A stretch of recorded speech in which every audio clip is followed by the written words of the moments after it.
E aí galera do 9º ano, professor Fernando Shows aqui para mais uma aula. Olha só, hoje a aula é bem especial porque eu vou fazer revisão de um conteúdo muito importante, que inclusive é o conteúdo que vai cair na sua avaliação. Mas antes de você ficar desesperado com a avaliação, fica tranquilo, pega lá o seu livro para você ficar vendo comigo aqui os materiais que eu vou te passar, ok? Vou deixar aqui meu iPad do lado, porque a aula hoje vai ser uma conversa com você. Presta atenção, eu vou falar muitas coisas aqui e de maneira bem rápida, porque é só uma revisão. Você já sabe esses conteúdos, então olha no seu caderno, nas suas anotações que eu sei que você fez, olha no seu livro e vem comigo aqui.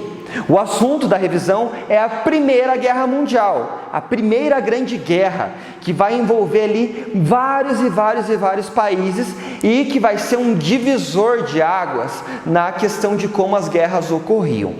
Para a gente começar, eu preciso te relembrar alguns assuntos bem importantes, e o principal dele que é a causa da Primeira Guerra.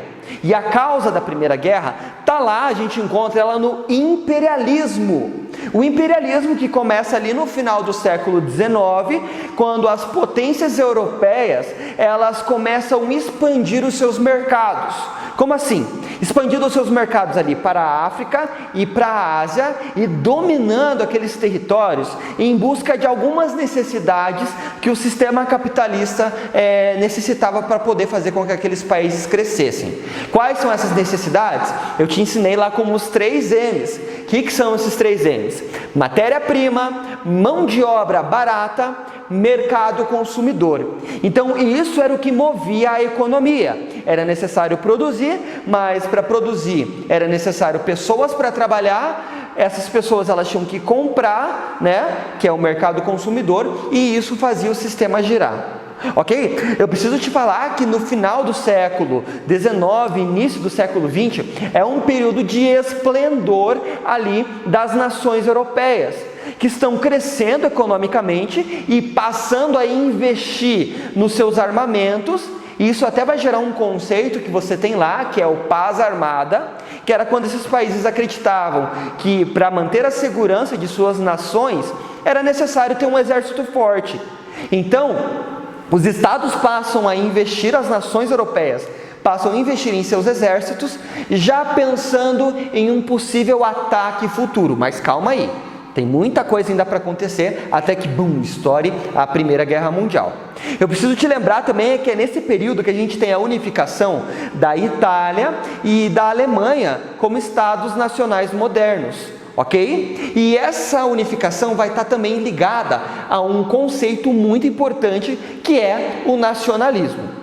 É nesse momento que se tem um orgulho a pertencer a uma nação. Orgulho em ser italiano, orgulho em ser alemão, orgulho em ser francês, orgulho em ser inglês. E a gente vai ter também uma confusão ali acontecendo no lado mais leste da Europa, que é onde a gente tem ali o pan-eslavismo e também o pan-germanismo. Guarda bem isso.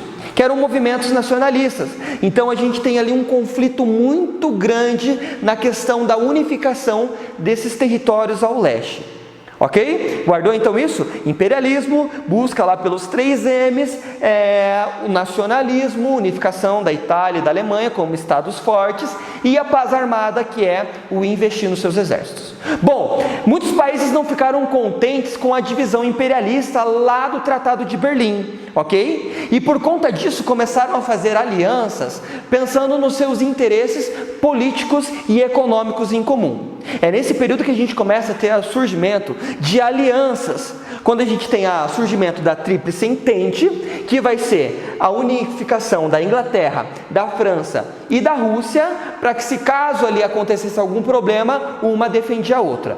E também, para não ficar por fora nessas alianças, a gente tem a unificação também da Tríplice Aliança, que a gente tem Alemanha, Império Austro-Húngaro e Itália, que quando acontecer a guerra ali, na metade da guerra, ela vai pular fora. Ok? Bom, eu preciso te falar qual que é o estopim da Primeira Guerra Mundial, que é o assassinato do arquiduque Francisco Ferdinando, quando ele vai fazer uma viagem diplomática com sua esposa Sofia e ele acaba sendo assassinado lá na Sérvia. Bom, aí a gente tem uma confusão muito grande, porque ele é assassinado, as alianças vão falar que os sérvios estão escondendo os fatos da guerra. Lembrando que o Francisco Ferdinando, ele foi assassinado por um membro de uma organização terrorista, chamada Mão Negra, que também tinha ideais nacionalistas. O que acontece?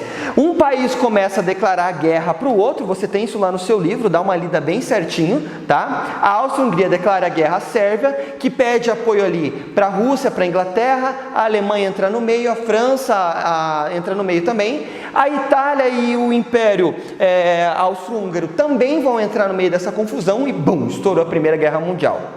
Primeira Guerra Mundial vai ser dividida em 3 partes, tá? Tem a primeira, que é a guerra de movimento, que é quando esses exércitos eles vão ir para as regiões de guerra, ali as fronteiras dos países. Como eles acreditavam que a guerra seria uma guerra muito rápida, devido ao seu potencial tecnológico, a gente tem também a segunda fase da guerra, que é a guerra de trincheiras, que é quando eles cavavam aquelas valas enormes, de 2, 3 metros de altura, e ficavam ali esperando o inimigo dar um vacilo para atacar eles. E a terceira fase, que é a fase final da guerra. Bom, eu preciso te lembrar que nesse período de guerra aí, a gente tem uma mudança muito grande na maneira como fazer guerra. Toda aquela tecnologia desenvolvida por aquele esplendor industrial vai ser utilizado na Primeira Guerra Mundial. Seja ele no uso de metralhadoras, o surgimento de canhões potentes, o surgimento de tanques de guerra e, claro, dos submarinos alemães que vão ali atacar principalmente os ingleses, mas que vai acabar também atacando navios norte-americanos, o que vai fazer com que os Estados Unidos, na terceira fase da guerra, acabe entrando na Primeira Guerra Mundial, efetivamente, porque antes ela só estava ali fornecendo mantimentos e outras coisas. Tranquilo? Então, olha só, guarda isso bem na sua cabeça. No ano de 1917, começou a acontecer uma revolução lá na Rússia, e por conta disso ela teve que se retirar da guerra.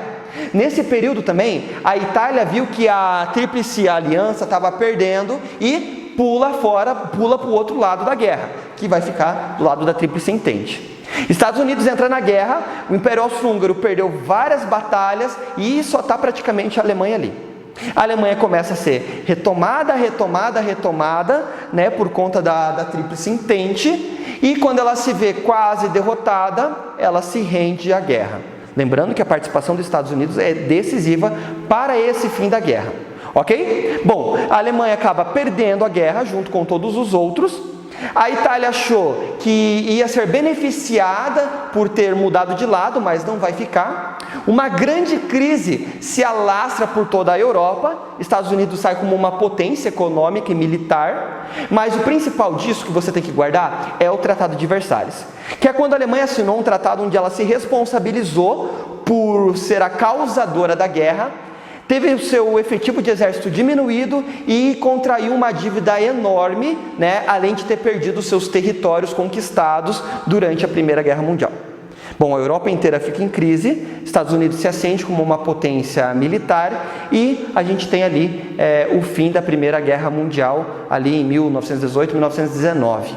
Tranquilo então? Guardou isso na sua cabeça? Bom, eu sei que foi bem rapidão, mas leia de novo esse capítulo, procure os detalhes, porque é muito importante. Galera, era isso, até a próxima, valeu!